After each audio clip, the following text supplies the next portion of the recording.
There are various questions that we can ask when we open the New Testament and find these things called Gospels. One of the first and most important, which I have dealt with in various other courses and places and books, is who was Jesus and what can we say about Jesus historically and theologically and in every other possible way. All of that is now taken for granted, but there's another set of questions which are in some ways just as interesting, which is, granted we have 4 Gospels, Matthew, Mark, Luke and John, why did people decide to tell the story of Jesus this way? I think that's particularly appropriate as a question when we come to Matthew's Gospel, because, as we shall see, Matthew has structured his Gospel very carefully, and he's done so in such a way as to make it a work of art. And though, of course, he is telling the story of Jesus and telling us a great deal about Jesus' teaching, not least, one of the things we go to Matthew for, we find that the way he has structured that tells us a great deal about what he thinks it all means. So in this course, we're going to be looking particularly at that question. Why has Matthew done it like this? How has he arranged his material?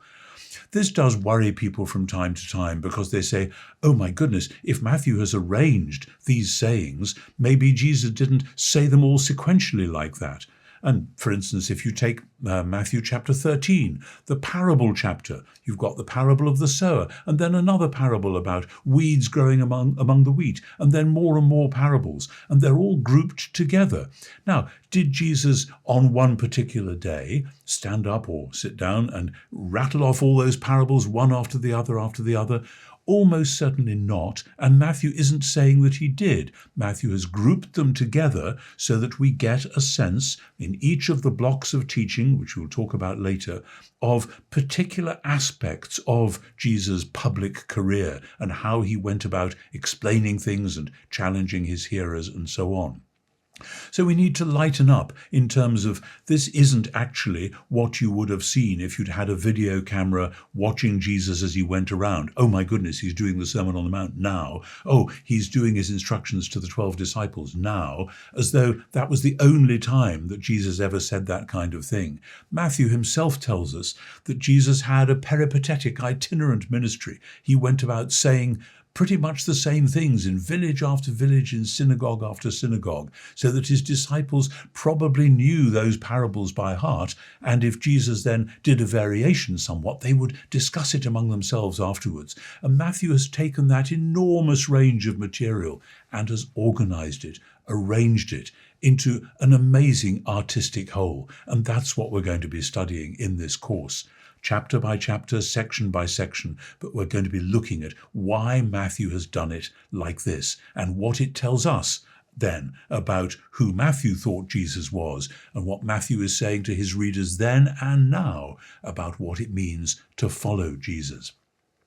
Now, one of the safest ways of discovering the meaning of any book, or actually any piece of music or any great work of art, is to look at the framing, the beginning and the ending. And in Matthew's case, this is particularly interesting because just as John begins his gospel by saying, "In the beginning was the Word," and anyone who knows the Bible knows that "in the beginning" takes you straight back to the book of Genesis.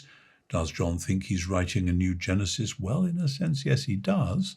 So with Matthew, the opening words in Greek are Biblos Genesios, literally translated book of Genesis.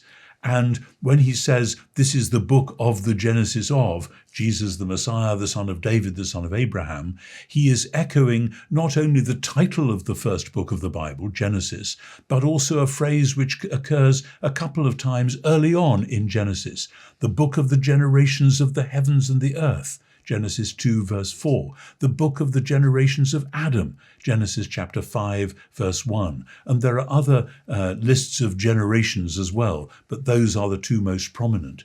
And particularly the first one is important because, as we'll see, Matthew has a great deal to say about heaven and earth and the way in which God's kingdom is coming and God's will be done through Jesus and through his followers on earth as in heaven. So the book of Genesis of Jesus the Messiah, that takes us right back to the beginning, the Genesis, the generation of heaven and earth. But then when we go to the end of Matthew's gospel, we find a clear echo of that same theme. Jesus talking to his disciples, having been crucified and having been raised from the dead. Matthew chapter 28, verses 18 to 20, a stunning conclusion to the book. Jesus came forward and addressed them and said, "All authority in heaven and on earth has been given to me." Matthew is telling us something about the creation of heaven and earth and then the redemption of heaven and earth, because Jesus is now in authority over it.